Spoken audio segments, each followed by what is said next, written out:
I'm Jeff Homsher, and I'm the owner of It's Alive Automotive, and we're here today for our technical session with the Triumph Club of St. Louis.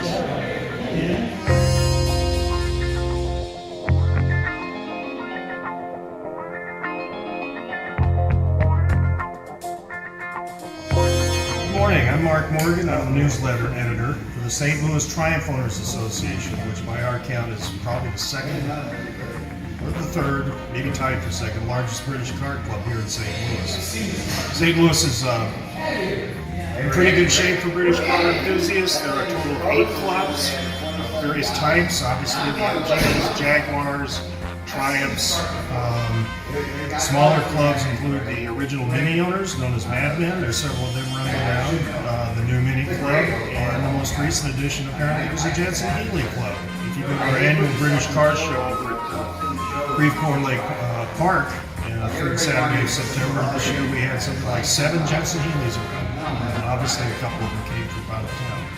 So when you dive into the hobby of British car ownership, it's a car that's still in production, and they do exist. Servicing may not be that big an issue, but if you get one that's an extinct make, like MG or Triumph or Sunbeam or pick one, you're always looking for technical expertise and places to go where you can get your cars worked on, or at least if nothing else, get parts and advice. As a side issue, I'll point out, if you're contemplating buying a British car, parts are easy to get. There are a bunch of reputable parts dealers in the United States. Drop us a line at St. Louis Triumph, we'll tell you where to, tell you to call up. It's very rare that any of us have to go over to England, primarily Rimmer Brothers, to get parts for our cars. Anyway, like I said, there's 8 cars. The key to buying one of these cars is, if you buy one, join the local club for expertise, knowledge, parts, tools. I've relied on that mightily to keep my 1980 TR8 running, which is an import from Kansas City. But the other thing is this, we're very fortunate in St. Louis in that we have several British car or exotic car specialists. They vary in size, they vary in how much they specialize. For example, there's at least one business here in town that does nothing but Jaguars. In fact, its title is just Jaguars. It's off 170 north of the airport. And then there's other places like this, It's Alive Automotive. Now, if you look around, or if you've seen as Tony goes around with his camera here, his cell phone, YouTube's this, wide variety of cars, wide variety of expertise. And what we're here for today with the St. Louis Triumph Owners, and we're up to about 10 people so far. There's probably the free donuts there. Is we're going to do a tech talk and also take a tour of this facility. So if you're watching this, sit back, keep the video running on your computer, and let's go take a look at It's Alive Automotive, located on St. Charles Rock Road, north side of St. Louis.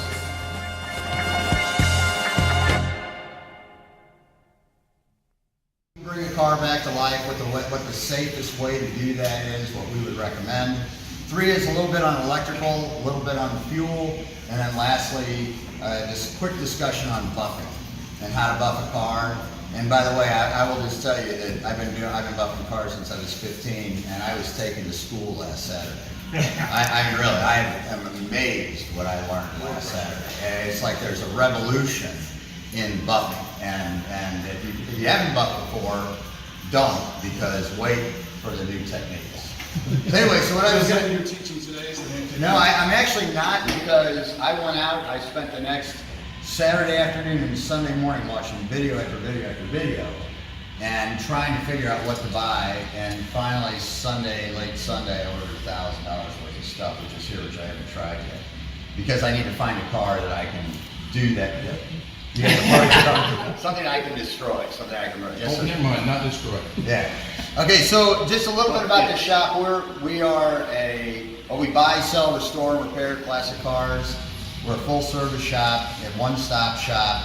We do paint work, collision work, a lot of rust repair, and we have a USI Italian downdraft heated paint booth, which helps a lot, so it allows us to bake our paint up to 160 degrees. We also do full service, so whatever it is mechanically that's needed for a car. We don't generally do transmission repair here, but we send them off to be repaired. And then in addition, we'll do interior work. And then generally on interior, we have that subcontractor, the subs come in here to do that for us. And the other thing is that we try to talk about is our goal is for the overall growth of the company is customer loyalty, and to do that we know we have to achieve good value, provide high quality, fair price, and it's a challenge. I mean, this is a tough business. These cars take a lot of time, a lot of work. We only charge $65 an hour, but it's really easy. You know, a day's worth of mechanical work is $500. And it's really easy to blow through a day's worth of work. It's really easy on restoration to blow through months worth of work. So it's very, very difficult. The other big thing we're trying to work on, Steve and I were just talking about it, is the WTS when somebody leaves with the car, trying not to try and make sure that there aren't a lot of issues, that you're really shaking them down. You're going to find infant mortality failures on almost all of these jobs, but if you get enough miles on them, you can generally find most of them. The other thing is we've got, again, a lot of equipment. We've made a lot of investments. We've been here for 2 years, so we've got close to 50,000 square feet. We have the USI downdraft booth. We've got the sanding room. We have dustless sanders. We go to a lot of effort to minimize dust in the facility. And we have a laser alignment machine, road force balancing. The laser alignment does four-wheel alignments. And the road force balancing is great because it puts pressure on the tires while you're doing the balancing, so it's like the cars on the road. And one of the things I'll show you is our investment we've made in our scope system and our electronic analysis system. Because you always want to figure out, you know, there's always that dilemma, is it an electrical problem or is it a fuel problem? And this way it gives you and I'll demonstrate that here in a minute. We also, one of the things we invested in, which was a major investment, was our vapor blasting machine. It cost almost $20,000. But you know, once you've taken a carburetor and thrown it through there, it virtually looks like new. And so most of our parts go through that now. We just got that about a month and a half ago. And then lastly is we have all the tools necessary to do full fabrication of metal work. And that goes back to the rust repair. But for example, last Saturday, we had Hyman's, he had a 650 GT, a Lamborghini that came in here. We do Hyman's paintwork. And I spent about 4 hours building all the rockers on it. They were real complex curves and got those built. And then the guys welded them all on Monday and Tuesday. We sprayed it. We sprayed the whole car dull so that it looks like it was original. You know, it was still a barn find, but no longer where before the rockers were all rusty. Now they all looked, and they were 100% metal. So anyway, that's the kind of thing we do. I'm just going to give a real quick, while I'm here, I'm going to skip ahead because this is the place to do it, and just discuss a little bit about, because I think it's so important people understand the carburetors that's used and stronger carburetors, and there's so much confusion on them. And so I try to convey this to people. So the way these work, and a lot of people, and most of you probably know this, but just to revisit it. So you've got a big butterfly valve in the back, and when that opens up, that engine's acting like a big pump. You know, it's trying to suck fuel through here. When it's closed, you've got your ports that allow it to bring fuel through regardless. And but then when it opens up, you start to bring air through this venturi. And so, you know, the Bernoulli's principle is velocity increases, pressure decreases. So this little spot right here, and these are called constant velocity. I'm not sure they're really constant velocity. I mean, it's close, but they're definitely 100% constant pressure.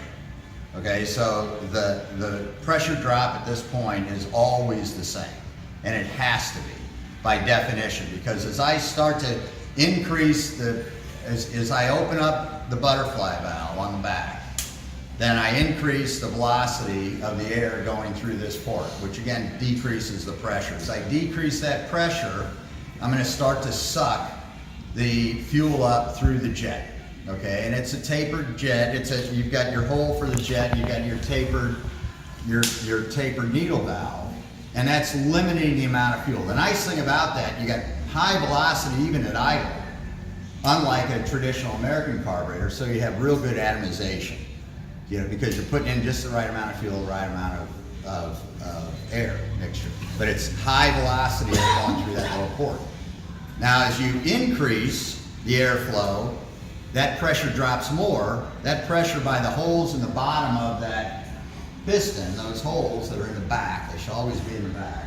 They have to be in the back because that's where the pressure drop is. That's ported to the top of the piston. So as that pressure becomes less on the top of the piston than atmospheric on the bottom, it raises up. And it's always going to raise up. You know, sum of the forces equals ma. A is 0, acceleration, mass times acceleration. So that means that the sum of the forces have to equal out to 0. Otherwise, it's going to move. So as the air speeds up and the pressure drops to where the pressure on the top is less than atmospheric pressure, it's going to start to raise up until that pressure drops to exactly the weight of the piston again. So wherever you put that piston in this is why I say it's absolutely constant, other than the spring, by the way, throw the spring force out. But wherever, if the piston's down at the bottom and it just lifts off the bottom, then that means that the velocity down here has resulted in a pressure up here that's exactly equal to atmospheric to lift it up there. If I go, and it's always going to be just on the edge, right? Because it'll never be exact. It's going to drop down, the velocity will increase just a minute amount, and the pressure will drop and it'll go back up. You know, so it's going to be sitting there at a very, very, very small idle. Your damper valve on the top helps a little bit on that. But as that I increase velocity, now this pressure is going to drop a lot. It's going to go way up until this pressure again is exactly equal to the weight. It's always going to be equal to the weight. So it's always, whether it's at the bottom or at the top, the pressure at the needle valve below this jet is always the same. It has to be by definition. Otherwise, the sum of the forces isn't equal and this moves. It either moves up or it moves down. So does that make sense? So the thing to remember... That might be a good chance to explain why they put oil on the top of those. Yeah, and that is. So the reason the oil is there, a lot of people think it's for damping for reasons, but all it does is it slows the piston from going up. So when you throw the needle valve, then you start to rush air through, and the piston wants to jump up until it gets to that equilibrium again. But it's not, it goes up slowly because the damper's in there. And with it going up slowly, then that increases the velocity below the piston, which decreases the pressure, and more so than it would be once it hits equilibrium, and it sucks more fuel up through the jet. So all that piston and the damping force do is create your accelerator pump. That is your accelerator pump. That's what it's for. When you open that throttle valve, when you open the butterfly valve, then you're getting a big rush air through here, you're getting a big pressure drop. The piston wants to go up and get to the natural, the equilibrium pressure drop, the consistent pressure drop that it always has, but it can't. So you got a lot more air going through, so you got a lot more of a depression of a vacuum, and that's sucking air up through the jet. So that's what it does. And are there any questions on that? So that's how yes sir. Okay, the newer ones are set at the factory. Some of the older ones you could adjust. Almost every carburetor. Richness. Yeah, you're talking about and we'll talk about that. Okay. So and I'll just say this. So when you're, just to skip ahead a little bit, it's not so easy on a Stromberg, but on an SU, when there are a few things to know when you're rebuilding an SU that you never want to forget. One is you just clean everything. You know, make sure all your jets are clear. And the key jet is from the jet down, you know, the jet into the bowl. And then you want to make certain that the flow into the bowl is clear as well. So one of the things you can do very frequently, you got a carburetor that just isn't working right, just take an air chuck that has a rubber tip on it, take the top off, and then put the chuck down right into the jet and just blast it. Now you may end up with like fuel all over your face and everywhere around, but You throw a rag over, it's a great way to do it. You can also do it by feeding it, and in a similar manner, feeding the carburetor. And then making sure that when you feed it, because the nice thing about that is you're blowing air, so the needle valve isn't gonna, if you're blowing fluid, the needle valve is gonna the float's gonna come up and try and stop it, but air won't do that. So you can clean that needle valve out on the float. And you're also gonna then push, if you hold off on it's easier to show on an SU, but if you hold off on the overflow, you'll definitely push that up through the jet. The other trick that I use all the time on any of these carbs, once I take the top out, take the piston out, I always look down to look at where the jets are. You know, and I generally want to see them, well, they should almost always be the same, you know, really close to the same, within a millimeter. And then if they're way off, something's screwy. And you know, so I'm looking down, and I generally try to set them about, when I'm rebuilding them, 2 or 3 millimeters below the base. It's a real good starting point. And the second thing is, when you're rebuilding them, know that the butterfly valve has a front and a back.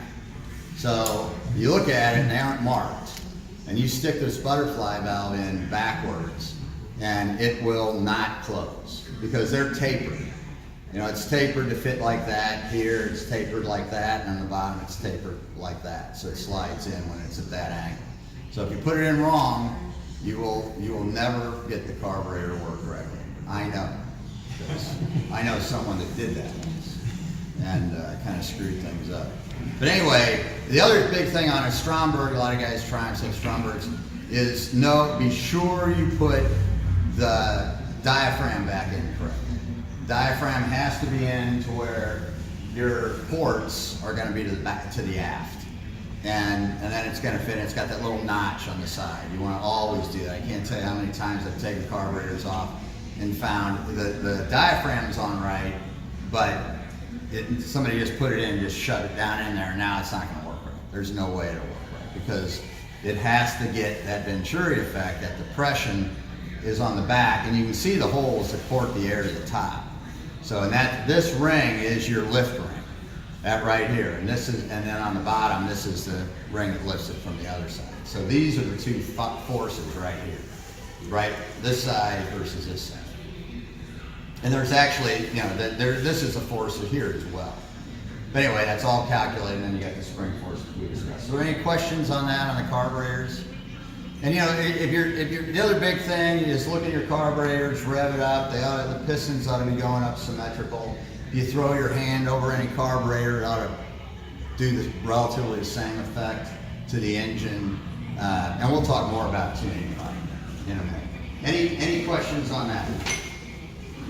All right, I think what I have here is, okay, now I'm going to cut a little bit more into discussion. So when you're going to start a car, and it hasn't, and we get them in all the time. I was just telling the guys, we just bought this car and 2 more TCs, so 3 TCs, a TF, an A, a B, a PA, and a Packard. I think there's one more in there. But anyway, from the same guy, they all have been running like 8 years. So this is very, very common for us to do that. People bring us cars like that constantly. So the thing to do is, first be sure the car is ready to run. It's got, you know, good fuel, it's not leaking fuel. Check the tank, and just be sure it's going to be safe. Always have a fire extinguisher around. We generally will put the car in gear, watch the front end, put it in fourth, rock it, just make sure the engine turns. If it doesn't turn, like that XK140 over there, we soak that in the pistons in Marble mystery oil for over 6 months.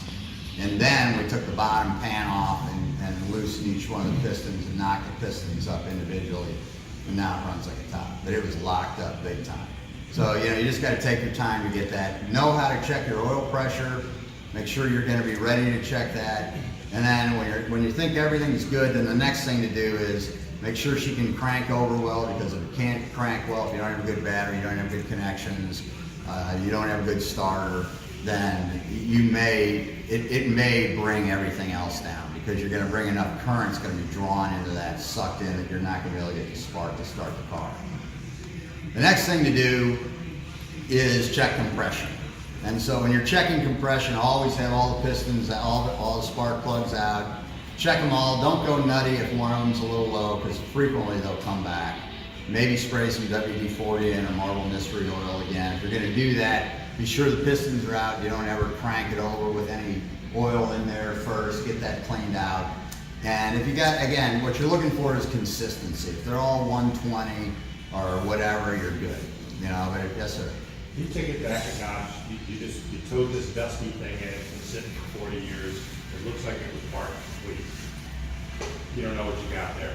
Right. Where do you start then? Okay, well again, the same exact way. What I do, the first thing to do is check the fuel. Okay, and make sure that I've got, the tank is reasonable, the fuel that's in there I can be sucked out. I'll frequently put a filter in it. But if they're older, like it hasn't run in 20 years, you're usually golden.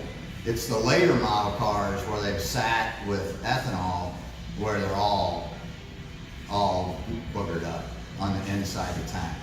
So you just got to check it. You can pressurize it. You can run your fuel pump. We'll a lot of times put fuel in it, see if the tank's leaking. Go ahead and run the fuel on through and into a bowl. See what we have. See how it looks. See how it smells. And then check and see if your engine's decent. I mean, as I mentioned, you know, run a compression check. When you're running a compression check, and I've got that highlighted here, that's when you want to check your oil pressure before you start it. So be watching, you're cranking it over, you ought to see the oil pressure gauge start to come up and get to at least 30 pounds, and ideally it'll be sitting at 50 or 60 or more. So that's what we do, and then I'm checking that compression. The next thing I'm going to do for me is I'm going to pull a spark plug off. I'm going to pull the coil wire off and just lay it next to something and turn it over and see if I have a spark. And if I don't have a spark, then the very next thing I'm going to do is see if I've got power to the coil. And Dimitri, if I got power to the coil, the power goes to the coil. From the coil, it goes to the distributor, and from the distributor, it goes to ground through the points. So I'll look at the distributor, and I'll take the cap off, and I'll take a screwdriver, and I'll stick the screwdriver into the points with the ignition key on, and holding the wires separate, holding the coil wire out next to something. Just see if as I'm opening and closing those points, am I getting the spark? And if I'm not, then I'm going to be, I'm going to check and see if I got power. Again, did I get power to the points? And then I'm going to check the coil. And I'll show you how to do all that out here in a minute. I actually was going to do it on this one car, and I opened it up and realized that unfortunately, it is a electronic ignition. But I'll show that to you here in a second. So that was, let's see. Yeah, so let's move out to the midget. Is that all right? Distributor wire, the main wire out next to something to see if I should have spark, a lot of it, because that's firing on every cylinder. Then I'm going to take my screwdriver, I'm just going to stick it in here and just move these points apart like that. Just jam it in there. If then I get spark, but I turn it over and I see the points opening and closing, but I'm not getting spark, then I'm going to take a file and I'm going to stick it, just any little file, like a nail file. Andy, I know you always have a nail file with you. And I'm going to take it and stick it. Yeah. I was afraid of that. And I'm going to stick that in there. I'm just going to file. Well, that's what you could do, exactly. Just stick it in, just file points a couple times, and then turn it over, and you'll frequently get spark. If I've got power and I'm getting spark here, but I'm not getting spark from the coil, then I want to run a coil test. So the first thing you do on a coil test is you run your resistance. So on your primary, it's a big fat wire with low turns, all right? So that's going to be, remember, power equals IV, current times voltage. It's always the same. You can't make power, right? So it's got to stay the same. So power equals IV, so when it goes into the primary, you have very high current and very low voltage, because it's just one big fat wire running around. As soon as it goes, and that's a transformer, so as soon as I break that field, I'm going to energize the field initially, and then I'm going to break it, I'm going to open it. As soon as I break that, then all the power has to go somewhere. It goes into the secondary coil, which is very, very high windings. So what I get is very high voltage, very, very little current. That's why when we're pulling wires off of here and we get sparked, we aren't killed. Because it may be 20,000 volts, but it's extremely small amperage. All right, so you can check, you know your primary coil, which you measure across the two leads. You know that's going to be somewhere 2 or 3 ohms, very low resistance. But then when you go to the secondary, which is real high windings, that's real high resistance. So you're gonna be like 10,000. So that's at the, and you can really measure it at the point to either of the two leads, because if you measure it to the negative, which is what you should do, then you're just measuring that coil. If you measure it to the positive, then you're measuring the coil plus the primary, but it's only 2 ohms, so you're not gonna see any difference. And then the other thing you can do is if you have a, this is the best screwdriver in the world, man. If you don't have one of those, you're nobody, just so you know. But the other thing you can do is just run a coil test. So, you know, the coil test, and this is a really good coil. For it to go that far is amazing. So, you know, I just set this up and it just tells me, I mean, that's a really good coil. Be jumping like that. You gotta go to a garage sale to find that tool? Yeah, no, there's an old Snap-on tool, but no, it's a great tool. Yeah, but it's a simple way to do it, a simple way to check it. All right, so then, and I'm gonna skip off of that. Yeah, totally broke it, as you can see. All right, so we'll disconnect that. We'll put it back the way it should be. Where's that age? Yes. Here you go. And look at Jeff's the one that sticks his finger in. Alright, so we get this out of here. Really well.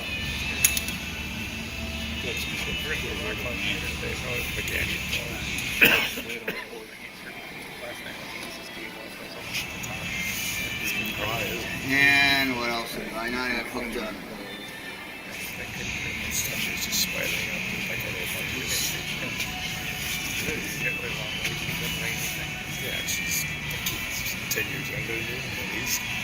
Alright, so that's hooked back up, and again we can take the distributor off and show you how to check it, but the Faster than you. And step.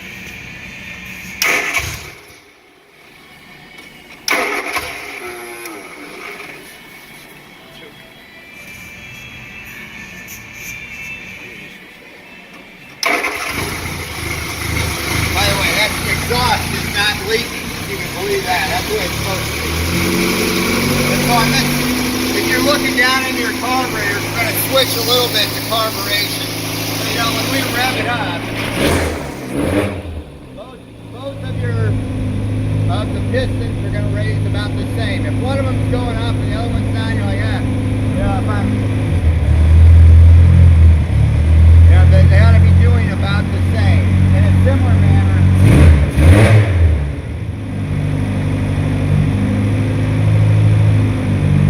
so if I raise it up, that's a little rich, that's where I like to leave them. I'd much rather be rich than lean. So I raise it up, I get a little high, it starts to die back off. They ought to both do that for me. And that one's died.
to 1,000, revs up great. Both carburetors are set well. The next thing you'll want to do once you've got that is you want to check your idle jet. So you're just going to look in. See, this one's right. I can hear it. This one's much higher than the other one. So normally what you would do, you would take one of the linkages and loosen it to where when you hit the throttle, it has nothing to do with that linkage. Alright, and by the way, we had a Healy came in here, Steve Grossman, and I told him, I said, Steve, I said, it's a great car, it is really underpowered. He goes, man, it's always been that way. Ever since I had this guy restore it, local guy. So I took it out, I was messing with it, and you couldn't see this unless you looked way over on the right. Because you can't see in a Healy, you can't see in. Anyway, the linkage on the right side was completely loose. The right carburetor was doing nothing. But when you hit it, all the linkage was moving, it looked great. But if you got way over here, you could see the right side not moving, which meant the butterfly valve wasn't moving. But anyway, so you loosen it up, and then you just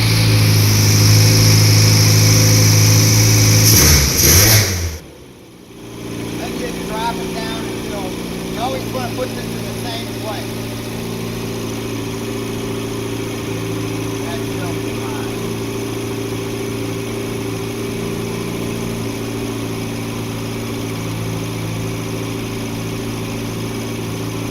Okay, so the problem I'm having now is they're not, the one won't let the other one drop because we haven't loosened it. So I'm not going to be able to do that now. That's why you want to have one loose, so then you can adjust it. It doesn't matter which side you loosen, but you got to do one. Anyway, now let's go out and straight. That's the way it should run. You still have to high choke on too. Oh, you know what? That was probably the reason it wouldn't go down. I don't choke. Anyway, so that's what it is. So, any questions on that? I will say one other thing. So on a Stromberg, it's different. All right, you don't have, on an SU, you're always going to have the ability to adjust the jet. Okay, on a Stromberg, you got to just look at the book and figure out how you do it. There's a lot of ways to do it. I mean, these HSs, they're really, really simple. You just drop it down by hand and off you go. Some of them have a screw, and a lot of them, HDs, like they have a screw on the side and it moves it up and down and pivots. It's just the opposite of the way you'd think it would be, by the way. I got to think about that. No, when you screw down, you're pushing up, which is rocking, and it's pulling down the jet. So it is richening up. And you just got to always be thinking, if I drop the jet down, then that taper is more exposed, so I'm richening up. If I'm shoving the jet up, I'm filling more of the taper on the needle, so I'm leaning out. But again, this one's perfect the way it is set up. I don't know if the idle's set right, but we could set that in a minute. On a Stromberg, the big thing there is to make sure that the jet is, again, the jets that were put in there, because they're hard pressed in, that they look the same. That you always, by the way, here's another really, really, really important thing. When you're rebuilding them, you got to be able to, without the damper in, you got to be able to lift, and it ought to be just very smooth up, dropping back down. If it's not, like this right one, I had a hell of a time getting that to center, and had to move the jet around, and finally got it to do it. The other thing is, when you take them apart, a lot of people don't pay any attention to taking the cylinders off and how they match up with the piston. And 95% of the time you can get away with that. But there are those times when you can't, so I highly recommend you mate them. Keep the carburetor, the jet, the piston, and the cylinder all together, if they're working right. And if they aren't, then you can start messing around until you get them to where they are going to move well. Does that make sense? On an on a Stromberg, you have the ability to adjust the needle itself. And you also have the ability to replace the needle. And on not that Mini Cooper, but we were doing a right-hand drive Mini Cooper, and I just could not get that thing to run right. I mean, it run idle great. I take off and just start missing. And finally, I called a Mini Cooper guy, and I bet I ran 30 test drives with it. Just couldn't get it. I tried doing everything. And I called a guy out at Mini Cooper and someplace in California, a real good guy. We talked about it. He goes, "Let me send you a different needle." And I'm like, "Man, it's had this needle forever." You know, I mean, put that needle, and I mean, it was a bat out of hell. It just frickin' took off and I'm like, never saw that coming. Now, the engine had been all redone and different cam and all this stuff, so who knows. But my point is, needles, I mean, you can look at that needle versus the one we've been using, and it looked very similar, just thinner in the middle. And he actually sent me 3. I never tried the other 2, but I think he sent them because then I had to pay for all of them. But the first one just worked perfect. So that can make a big difference. If you're running lean, you can go ahead and lean. You can back the needle up. And a simple thing to do is just pull the piston out, look at it first, see what you're going to do. You know, how much motion you're going to get.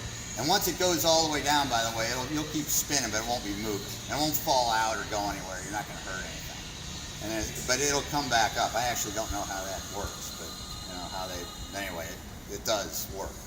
But anyway, you can adjust them that way. Generally, here's the other thing on carburetors. Everybody says, "Oh, I bet I have once a week somebody comes in and say, 'Oh, how do you ever keep these carburetors tuned?'"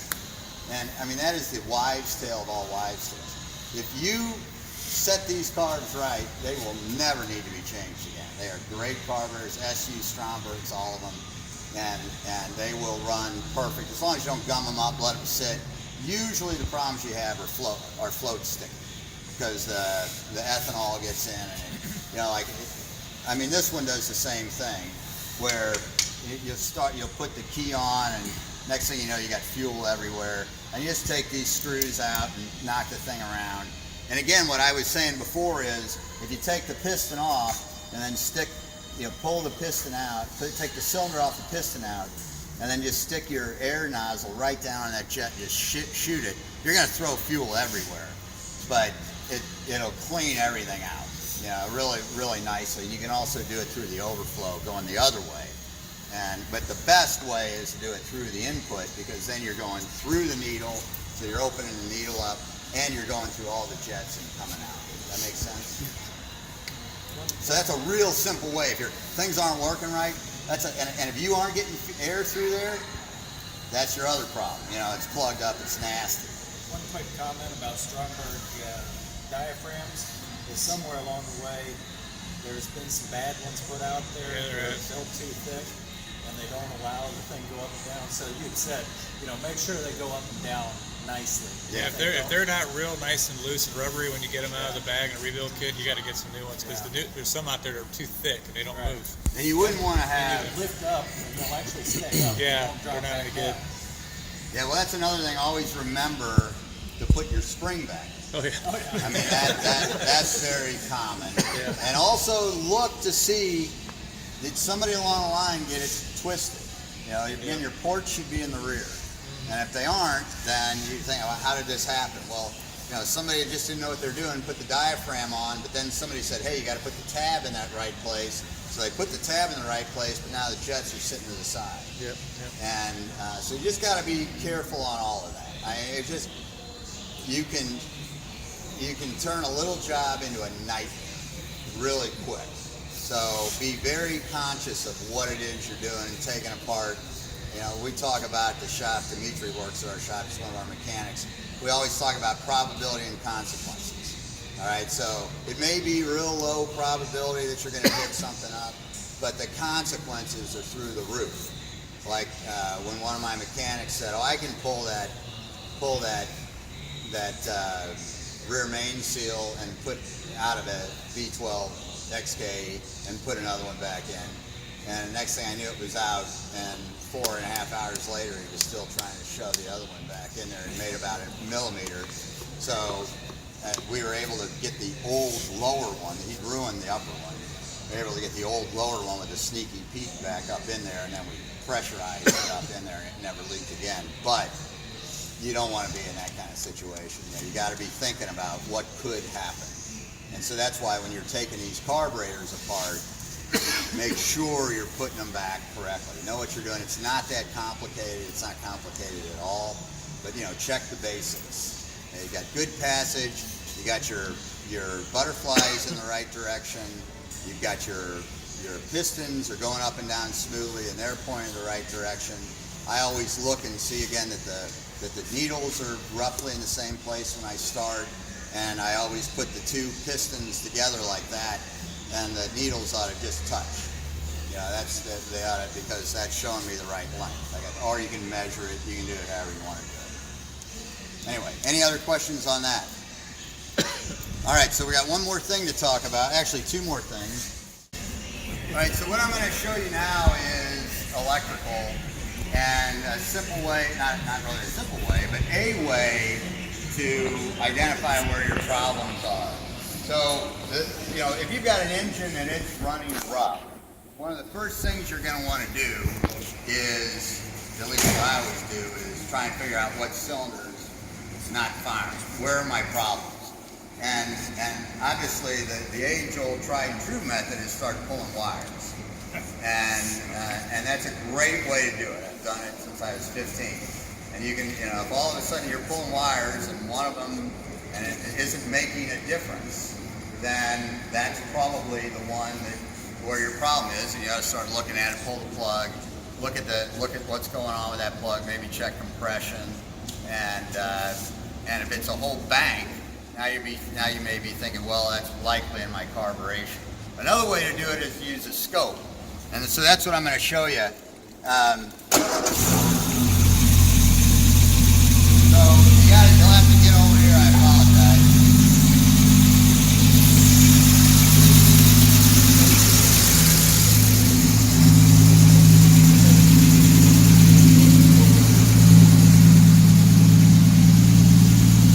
All right, so what we have here, I'm triggering off the number one cylinder. This is the secondary. So this is the power that's coming out of the coil. All right, so what we have is I'm triggering off number one, so it's a 6-cylinder, so it's 1, 5, 3, 6, 2, 4. All right, that's what I've got. And if I want to see where normally your problem is going to be under Mr. Duddy. You should drive your car today. It runs like a bat out of hell. I burned rubber all the way down the street with it the other day. I saw it. Yeah. Oh yeah. By the way, you're gonna need new tires. So if you want to get load, I mean, we can take this and we can put it tomorrow. But you don't have that luxury. You don't want it to stop. And there's a lot of times you don't want it to stop. Then you just get your load by going ahead and doing a snap test. So once I've done the snap test, I can come up here, I can stop it, and I can look back at all those until I find that snap.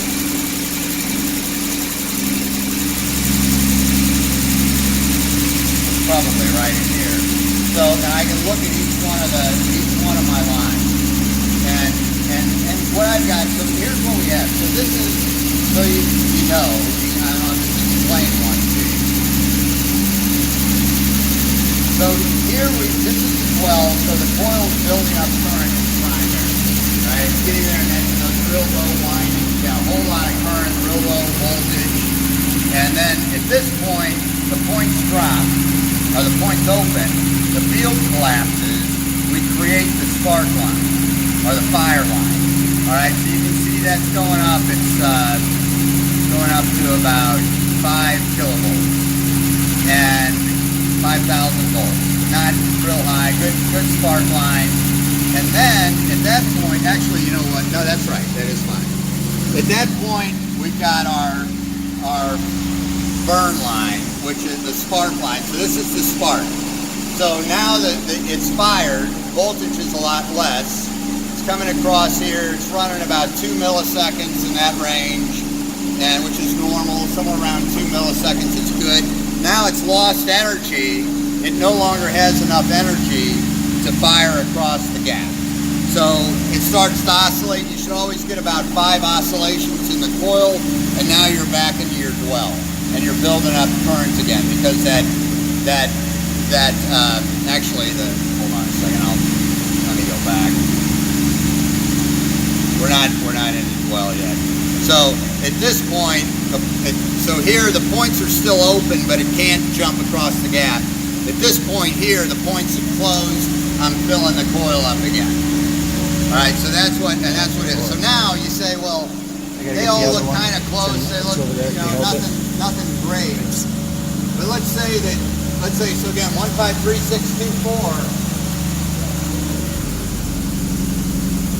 So now you wonder, well, God, I got a problem with one cylinder. Which one is it? All right, so 1, 5, 3, 6. All right, and when I run the snap test, that thing, and what's happening here,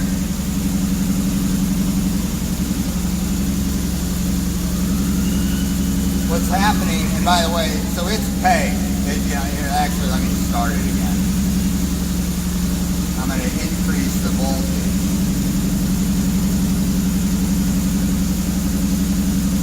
Now stop it. So it's going up to about 40 volts. 40,000 volts, and what it's doing is it fires, but it can't.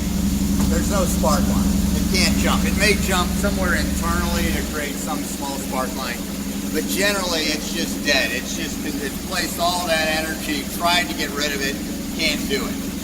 Great indication of. I mean, this is an amazing tool for finding where that little problem is that you've been trying to find forever. And the other, especially if you get into an 8-cylinder or a 12-cylinder like that Jag, where now you're pulling wires, you can't tell if it's making any difference or not. But here, you can see it immediately. And otherwise, I can look at all my signals and I can tell right away that I can look at each one of these and I can tell I've got a really nice fire, everything's smooth, I'm getting good fire line. If on my spark line it starts to go way up, then that probably means I'm running lean, especially if it's on one of them or it's on a bank.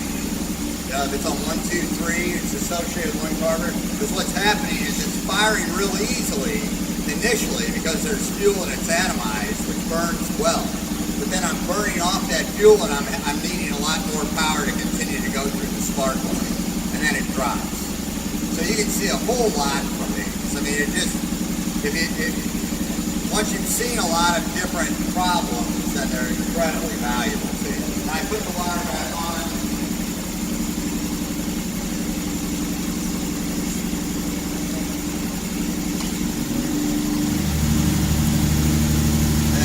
That line recovers.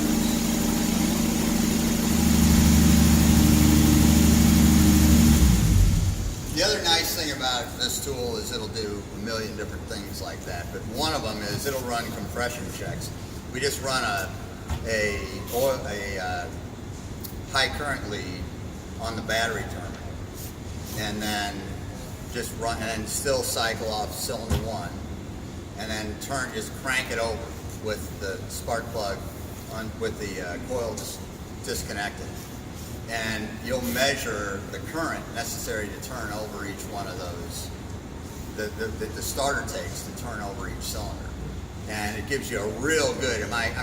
It's really kind of a relative test. You're not trying to say, hey, I'm in 160 pounds or whatever, but you can look at it and say, yeah, they're all good. That's all I need. That's all I needed to know. I'm good. Yeah, I mean, if they look smooth, if you're going along, all of a sudden one goes, and you can pretty much hear that. We've all done that. It's like, you know what I mean? Or one way, or it flies or whatever. That always gets you nervous. You want consistency. So, all right. Any questions on this?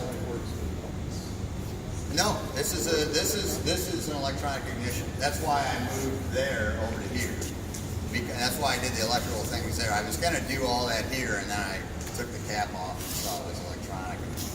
So, okay, we're kind of screwed there. So, you can stick a screwdriver in the electronic ignition and jam around, but it doesn't do any good. This is a Pico scope. It's all Pico software. The scope is separate. The scope is here, and then we've got just a myriad of different. Yeah, these are. That's a relatively low current. No, that's the high current. There's the low current, and then a whole lot of other probes. We've got a paddle probe too, which allows you to just quickly walk down, do the same thing. You can just put it on each one of your cylinders to see whether it's firing or not correctly. And I mean, this one's a little bit. Again, you're looking for relative value on it, but it's a very powerful tool. Really good way to go. Yeah, we had a car in here. It was in fact the guys that were at what is his name? What was his name? What's the name of the gentleman that came into the class? Can't think of it right now. It's on at the MG club. It was over. John. Yeah, he came in, did a class, and by the way, John's interesting. One of the things he always says is every time you're messing with a car, you reset, you retorque the head, and you reset the valves. And he does it really fast. And when he retorques the head, just so you know,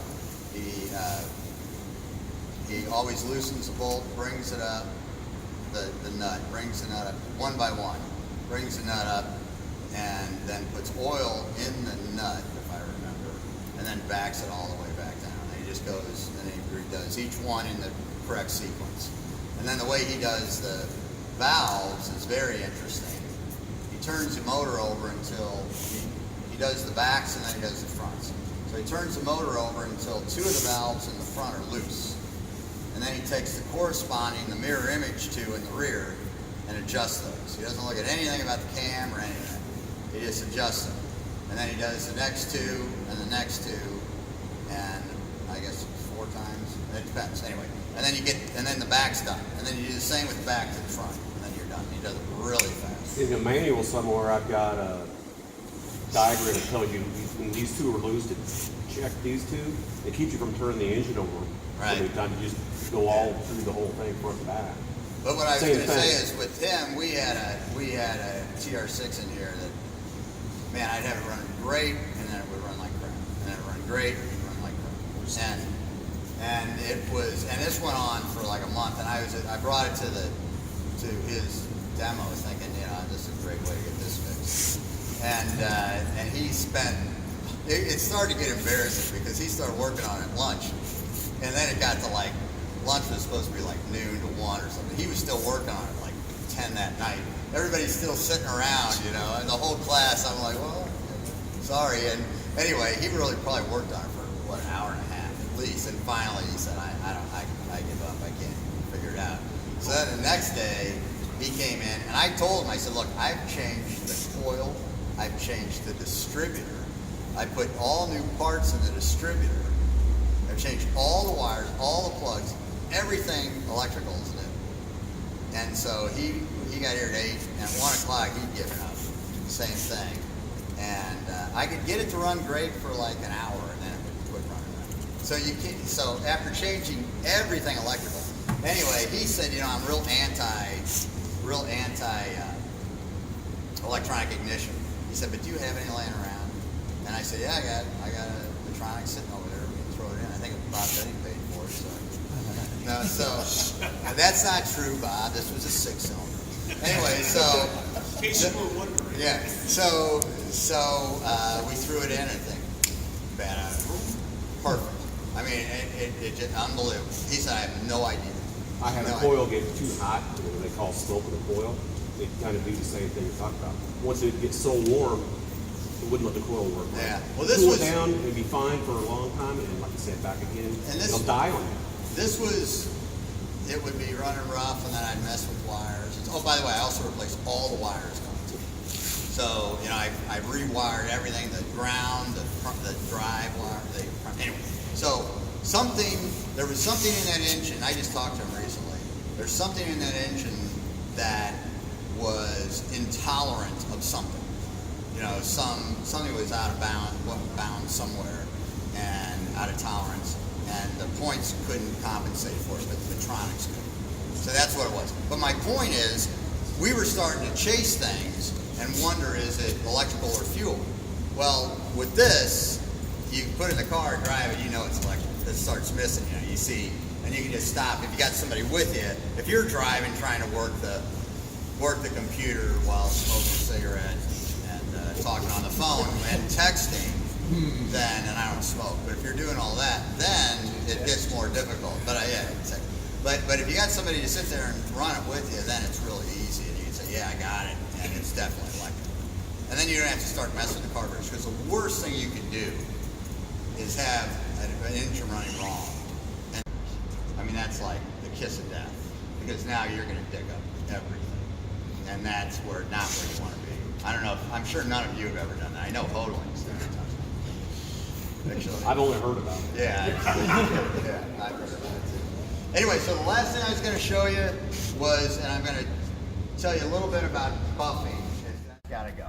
You know, you got to just keep sanding until that comes out. And frequently you'll sand and you'll find like a dust nib and a dust spot. And if you do that, then what we'll do is we'll take a block, and these little hard blocks, they're $35. They're like wood. You can do it with a block of wood, by the way, as well, and put the paper on that block and just nib that little dust spot. But don't go nutty with it. Just nib it a little bit, and then go get your clear and just put a little on a toothpick and put clear on that hole, and then let it sit a day, and then knock that off. And if you got it with a microscope, you'll see a ring, you know, but nobody's ever going to see that ring, because that ring's going to be glossy. Everything else around it's going to be glossy, and you're golden. You see what I mean? And it'll adhere very well because you've only painted the car the day before, so it's going to blend right into that paint. That paint's still wet, even if it's baked. So that's what you do. So then you knock it down, and you can see that's well knocked down. This is you got nothing there. So the next thing, it's a 4-step process. So the next thing, could somebody grab that extension cord, please, over there? I mean, you can do this without the extension cord. Andy's done it. It just takes a lot longer.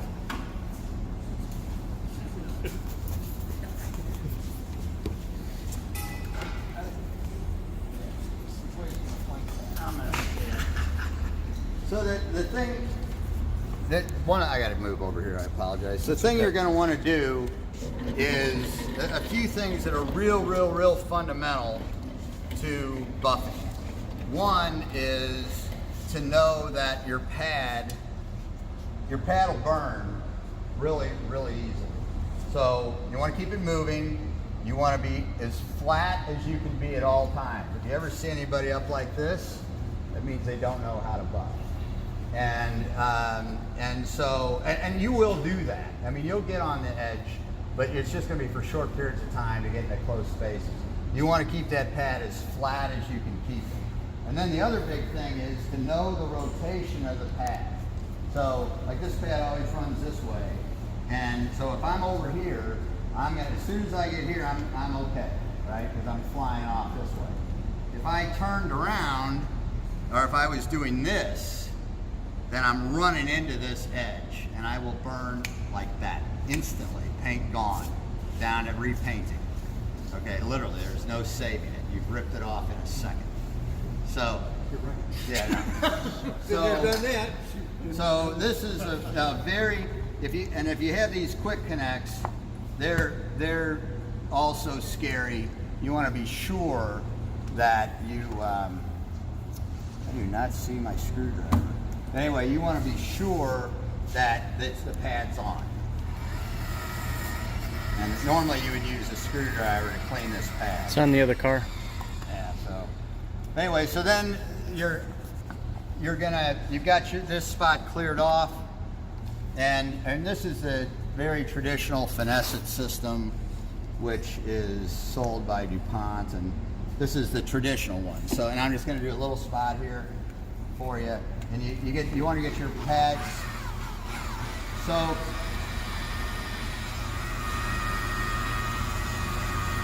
And all you need to do is take this until you got your sand scratches out. I don't have my glasses on, but that's as far as you're going to take it. You don't need to take it any further than that. See up here, I'll get on the edge a little bit. I don't have enough compound on the edge of the pad to stay there very long. But so I look at that and I can say, it looks crappy, but my scratches are gone. And I see a little, I don't know what that is, but that's probably, let me get that out. I don't know why. But you can take out about anything at this level. Always watch for things hanging around, because if something gets caught and then the machine gets run over.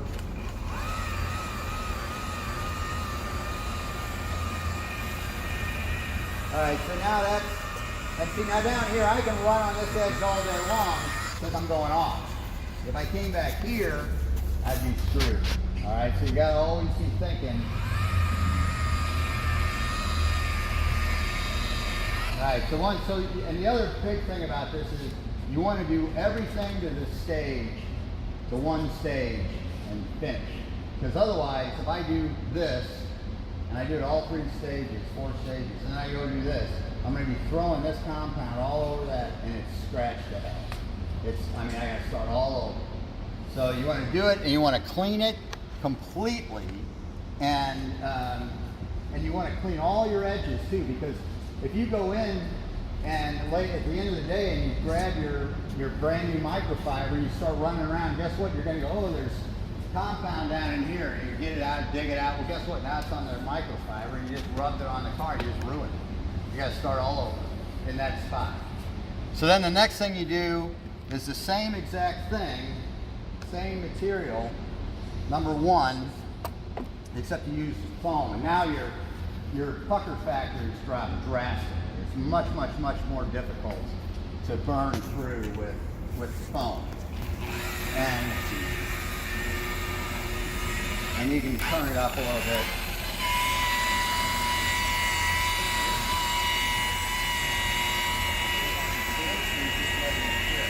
You know, I would normally push very hard.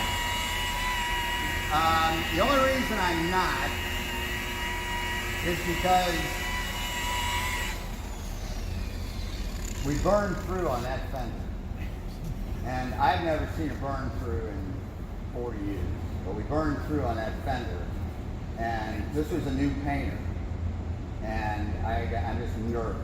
So we said he painted the hood different from the rest. And so we said, what we said is I'm gonna buff this. And if I can get this and this without burning through, then we're just gonna respray that thing. But maybe because the gentleman that was doing that was learning. So that's why. So now once you've done that, and that's pretty good. And again, you should wipe it down with a clean microfiber. You can see it's starting to look decent.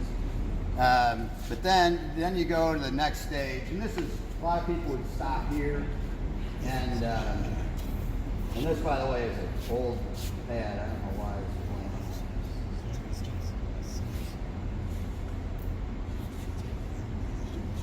But it doesn't make a whole lot of difference.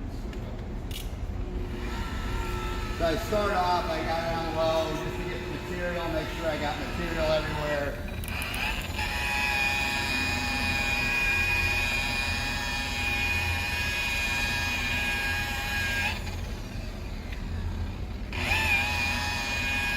What is the water doing?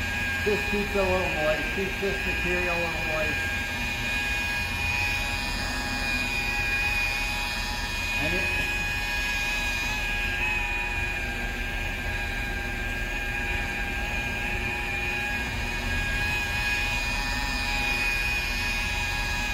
And you're usually working 2 foot by 2 foot squares, and this goes way faster than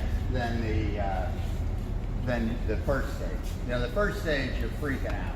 You're nervous about burning and cutting, and now you're using this pad, and once you get to stage 3, you're not nervous at all. And actually, by the way, I'll say this.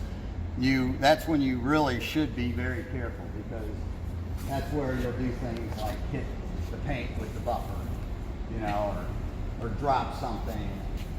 And so this is the gloss, this is the final swirl remover. And you really, if you're keeping it flat, you shouldn't have any swirls anyway. But this is the final. And again, I'm getting material on.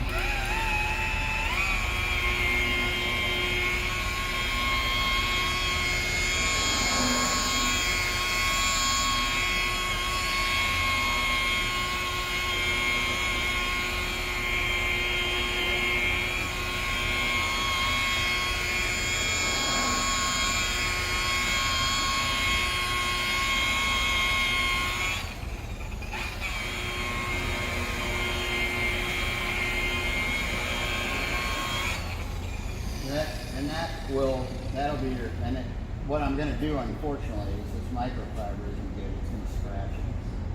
But that's okay. You know, so you can see that reflection is pretty much perfect. Yeah, I mean, that's as good as you can do. Now, so that's this process. What I'm not an expert in by any means, but I hope to be one, is that process. So that car has only been through stage 1.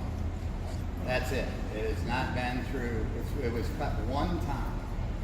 And that was done with a Rupus dual action sander and a microfiber pad. So it just sits there, and I've got one over there so I think I mentioned this, so I spent at least 4 or 5 hours on the internet Saturday and Sunday after watching this gentleman do this, and trying to figure out what to buy. And I can say this, so your cut, you can buy a lot of different sanders, dual action sanders. The Rupus is the most expensive, and it gets very good ratings. And I figured this is what he bought, so this is what I.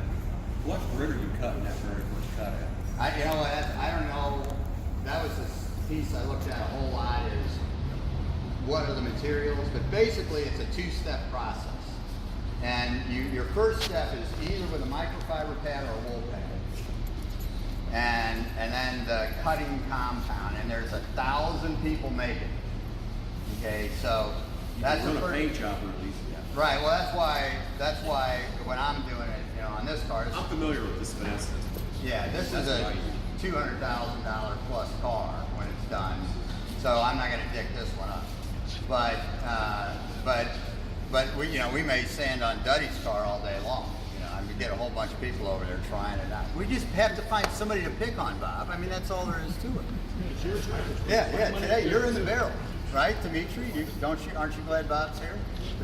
Yeah, because it takes it away from you. So. But anyway, so the thing that I've learned is on the dual action, and by the way, you can buy one from Harbor Freight for $80. What I've learned is, and then there's all kinds of other, I think I've rated them all, like 8 of them. And there are a lot of them in the $150 range that are good machines. But your cutting is going to either be with microfiber or with wool pad. And the wool pad seems to be much simpler. The microfiber seems to be a little better. Everybody says it's going to cut a little better, but you really got to know what you're doing on the microfiber. Again, once you get to the polish, you're going to foam. There's like 8 different foam pads from each company, and who knows what the right thing is. I don't think it makes a whole hell of a lot of difference. That car has not even been buffed. So, and this is, by the way, when you get online and look at that, this is the guys doing multi-million-dollar cars at their detail shops. That's what they're using. It's faster, it's easier, it's better. You don't get any swirls because you're not creating swirls. It's just an all-around better system. I got to get good at it, but we're this gentleman that did this one, we're bringing him in now to do all our cars anyway, so I probably don't really need to get good at it, but if he's not available, then I'll, I want to learn how to do it. But anyway, you can see this system works. It's just really time consuming, and it's really nerve-wracking is the only thing. So anyway, so that's all that I had for today. welcome to, or willing, and you're welcome. I'm willing to answer questions, and you're welcome to ask them. That's what I meant to say. Not you, Steve. You're the one person that. What would you do around here? With those, we generally leave. So it's just that the gloss that came off. Too the hard, car. too easy to burn it. Yeah, well, you could do. We do also have a little with the Rupus system. You get the big machine; it's like $500, and then you can buy the 3-inch machine. It's like $200. But then you go to the 1-inch machine, and it's $700.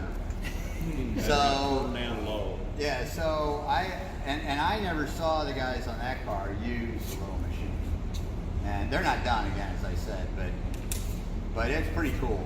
It's pretty amazing. I wanted to watch them do the bonnet. We've got that XK140 back there that we just did, and I kind of thought about using that, but it's a really tough car to buff. I've already buffed the whole front end, and that's the hardest buffing I've ever done. I mean, it's just Those you're little on small these, areas are hard to work. and they're just big compound curves, and you're always running the risk of hitting something else with the buffer. And I hated doing that car. I really did. In fact, if I had to do over, I would just definitely pay somebody to do it because it's not easy. Anyway, that's kind of an overview of a lot of things real fast. Again, it's a fire hose treatment. I'll say if you ever run into questions or anything, don't hesitate to call at any time, and I'll try and answer whatever I can if I can help you. Do you do your own chroming, or do you send that? We send chroming out. We were using St. Louis plating, and then I switched that place out in Arnold. Quincy. Where? One up at Quincy. No, this one's out 44. No, not 44. Yeah. I can't think of the name of the company, but I was not impressed with them at all. And they picked up, and I heard they were great. I was not impressed. And very expensive.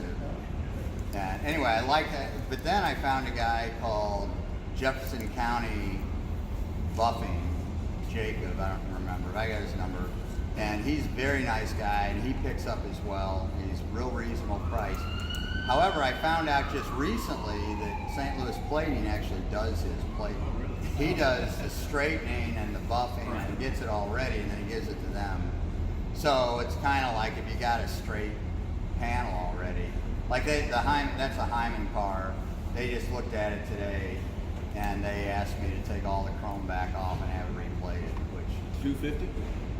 No, this one right next to it. Oh, this What is about, I've chroming, I've got a wagon here that has aluminum bumpers that are chrome. I can't find anybody who'll do it. I don't know anything about it. I don't know. I mean, I don't know anything. I've never heard of that. I didn't know that you could do that, but I don't know. I mean, you can polish it. You sure they weren't polished? No, they got, I mean, it's flaked right off. The aluminum, the chrome, the plating is flaked off of it. They chrome plastic, so why couldn't Yeah, they they chrome chrome aluminum? Yeah, I don't know. I mean, they chrome plastic. Yeah, I don't know. But I called Buddy down at Yeah, I St. know. Louis Plating and just talked to him. They're real friendly down there. It's amazing they're still in business with the EPA. It's like ACP metal cleaning down in Millstead. It's like, how did that guy do Even it? the OEM thing, they used to do it, for Ford down at Siegel Roberts did it. So you walk into that factory, man, it'd burn your eyes in there. Right. It's terrible. But anyway, so that's that. Any questions on any of this? Buffing, engines, spark?